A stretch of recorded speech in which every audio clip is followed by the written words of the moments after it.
for coming. I'm Attorney John Burris. I'm here with the Willie McCoy family and friends. As you know, the Vallejo P.D. released the videos today of the shooting death of Willie McCoy by Vallejo P.D.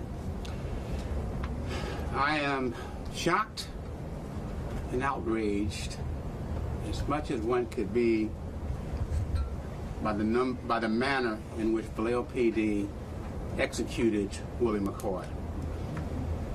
The number of shots that were fired was well over 20 by at least 3 or 4 different officers at a person who was in the car, who appeared to be asleep, not ever oriented to where he was, and was not given a chance to live, and certainly not given an opportunity to awaken and get oriented as to the location that he was in. This was extraordinarily poor police tactics. The officers need not have placed themselves in any position of potential danger when they were aware that a person was asleep, and by all accounts he was either asleep, he was unconscious, he may have had a medical condition, but notwithstanding that, there had not been a call before to the police indicating that there was a person who had committed some dangerous crime of any kind. They had a person who was asleep, in fact, in a car. And so that the tactics that were employed were not employed in a way to save life or to protect life. It was engaged in a way that at a moment's notice they were prepared to take a life.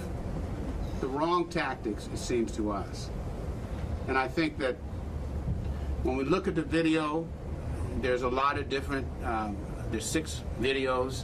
There's a narration by the police department. We do not accept that narration as a true account of what happened, because at the end of the day, the police motive obviously is to protect the police officers. But from our point of view, there were many opportunities the police had to deal and take care of Willie without endangering themselves or endangering him.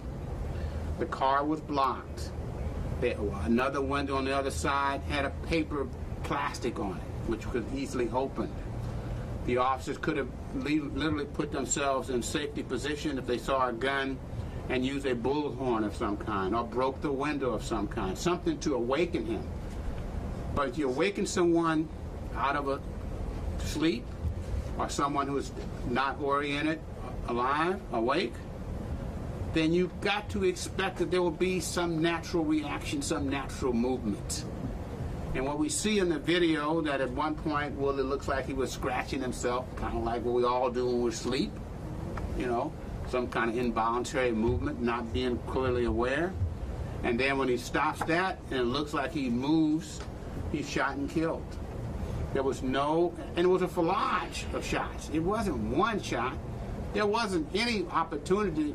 At no point in time did he lift his arm with a gun in it. No one sees that. You don't see him pointing a gun at someone, at the officers, where you would expect.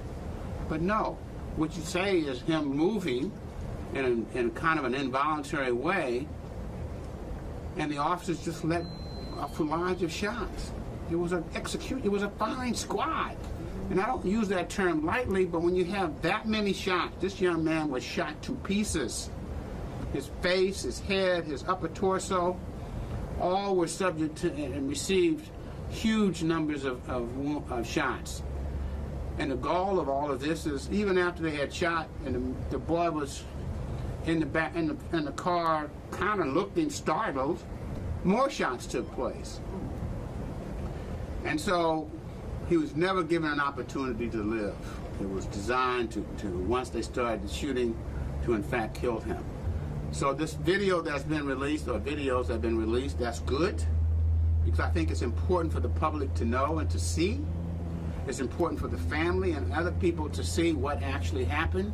In the interest of transparency, with videos, it's important that the public have an opportunity to see exactly what happens. And that part is important. However, it does not change in any way our view of the violation of his civil rights, Willie's civil rights, and we will be going forward in the very near future with a civil rights lawsuit against these officers and against the Vallejo Police Department.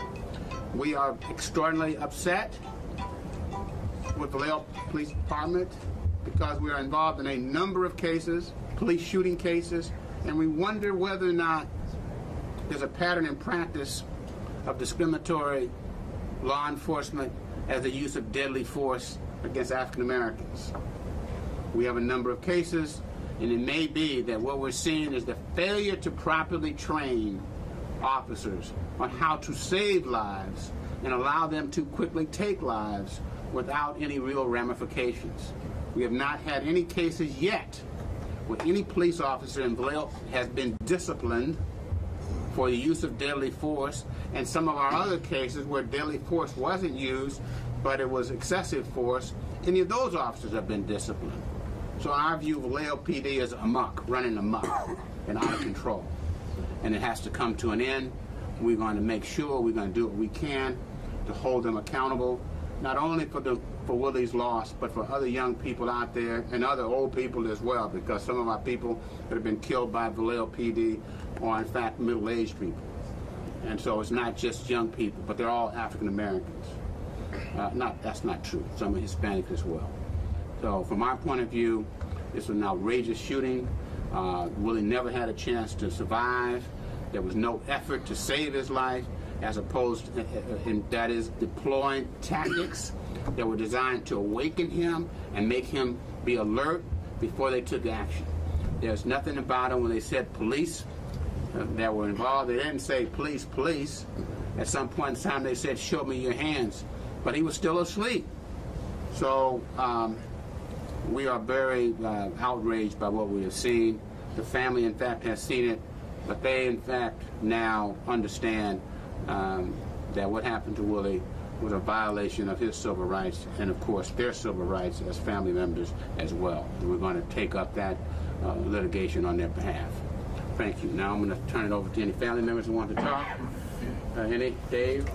Yes, I do. Why don't we do this? We put this here for you two, and then we put it back over here for the other two. If you want to or do you want to trade places with him? I think that might be. You want to? Yeah, there's a lot of mics. Okay, let's move down.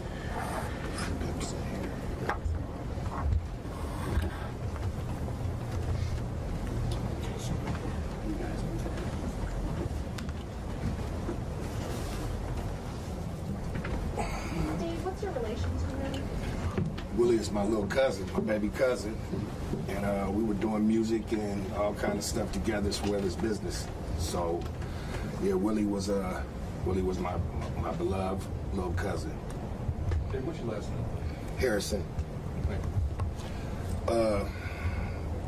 I'm glad that the video was released, that everyone can see it, because just like anything else, when there's something out there that's dangerous in the community, we want to know about it, whether it's a serial killer, whether it's a killer disease. We just happen to have police officers who are rogue out here, if you know. I mean, I've heard in the video, if anybody's watched the video, that the guy, one of the officers said, I don't even want to give this guy a chance. This is what we up against out here. This is what my family been going through for all of this time, dealing with this narrative and what they said, and we knew better than that.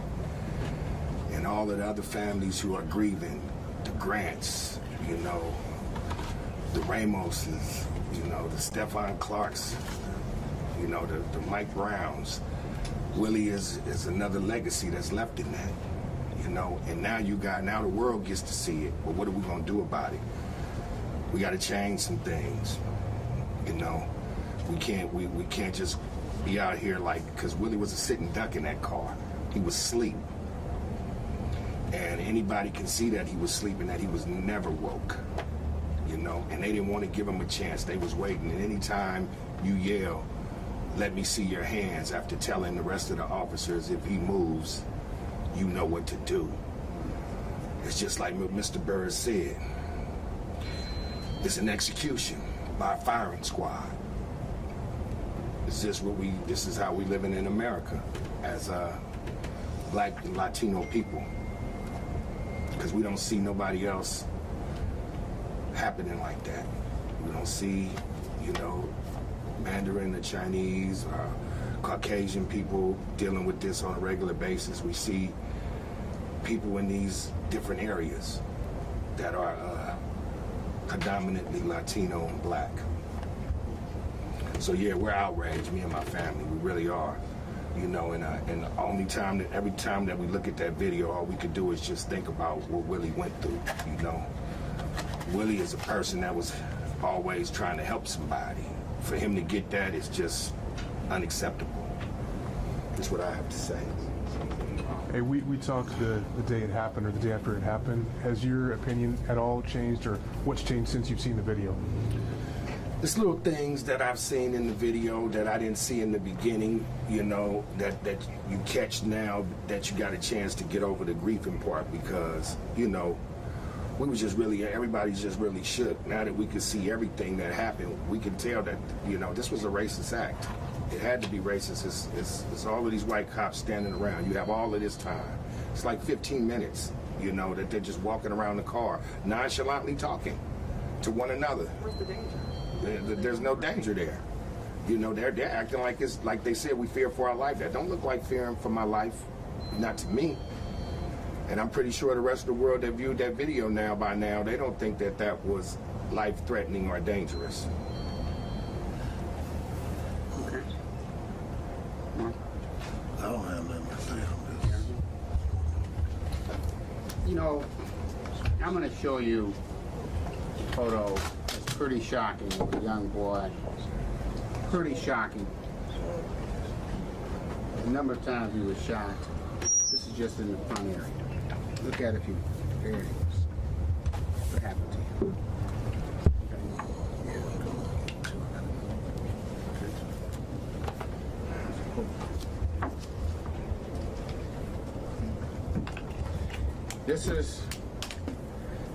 It's just, how do you justify that many shots of a boy, young man in a car who was asleep, who you think as doing something, and you shoot him this many times through the window when you were in a position of safety? And so this is where you show he was shot on the right side of his body. Okay.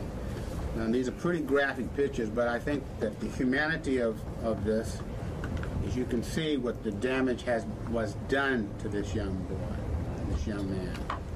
All the number shots. And this was a person who was asleep when he was shot to pieces like this. When I say shot to pieces, that's not a gross exaggeration. You can look and see that he had 21 shots in his body. And he had been asleep. Asleep. So anyway, I just want to, final analysis is our position is full steam ahead. We are going forward with litigation. We are outraged by what happened here, and this is what, bottom line, it's a human being, it's a young man whose life was taken. He had no opportunity to live his life. So we're distressed by it. Okay? Clark, can I ask you one question? Vallejo PD says the reason why we're being so transparent is because officers demonstrated through the video footage that there was a threat because of the gun that they saw on Willie's lap. What do you say to that? Because we saw in Stefan Clark's case, who did not even have a gun, just the perception of a gun was enough to exonerate those officers involved. So, well, we can't, let me tell you, we can't control what the DA does or not. All we can do is from our perspective. And we're saying there was not enough of a threat to justify the use of firearms in this way. We cannot determine and make excuses for or justify what the district attorney's office or the police do. This is an age of transparency now. This is the beauty of where we are now, with transparency and accountability.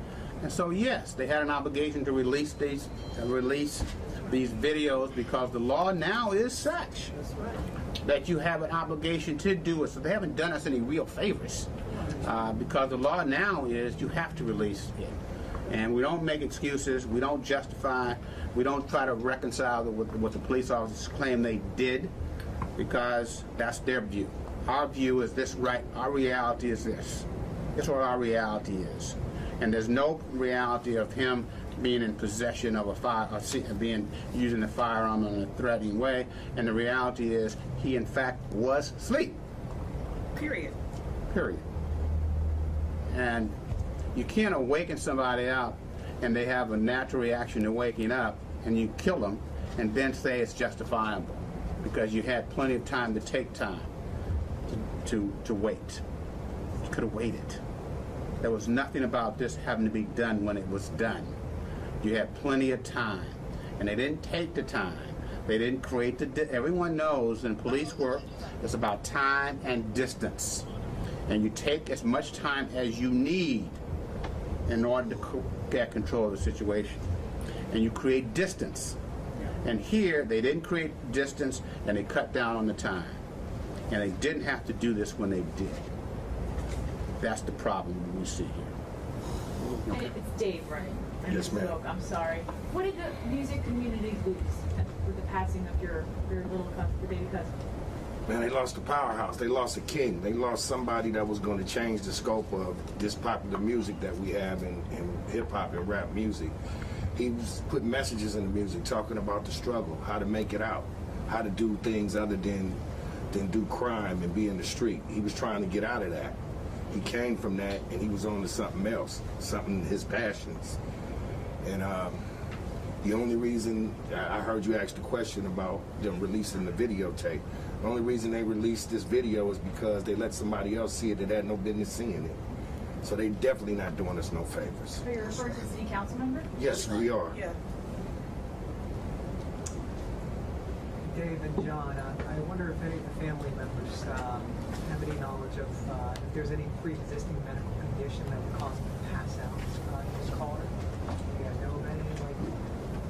Sleep deprivation from working hard. He had just came off tour. He was in Oregon and just came back from Oregon and Seattle doing a tour with FBG. He was doing a lot of studio work, working on his next album. So, you know, he was tired. He was hungry. He went to the only game in town that was open at that time, Taco Bell. He fell asleep. Fell asleep, fatigued. For the folks who talk about the gun and the labs, what do you guys, I'm sure there are a lot of critics out there talking about that. What are your thoughts about the folks who are saying, well, we don't respond to critics, okay? Everybody has their own opinion. The question is, did the police officer engage in lawful conduct? Did they shoot this boy unlawfully? It doesn't matter. There will be people on all sides of education. A lot of it is racially based. But let's not forget about that. And that, so we can't make decisions based or have attitudes about somebody else's opinion, somebody else's view. All we really know is this, is that cops created a scenario where they didn't have, and rushed in where they didn't have to, and they didn't allow this boy an opportunity to live. And the fact that he had a gun in and of itself is not a death warrant. You don't get to kill somebody just because they have a gun. Now, they took involuntary movements and suggested that was a basis, but that remains to be seen. That remains to be seen. Okay. Thank you. Thank all of you. Thank you for coming.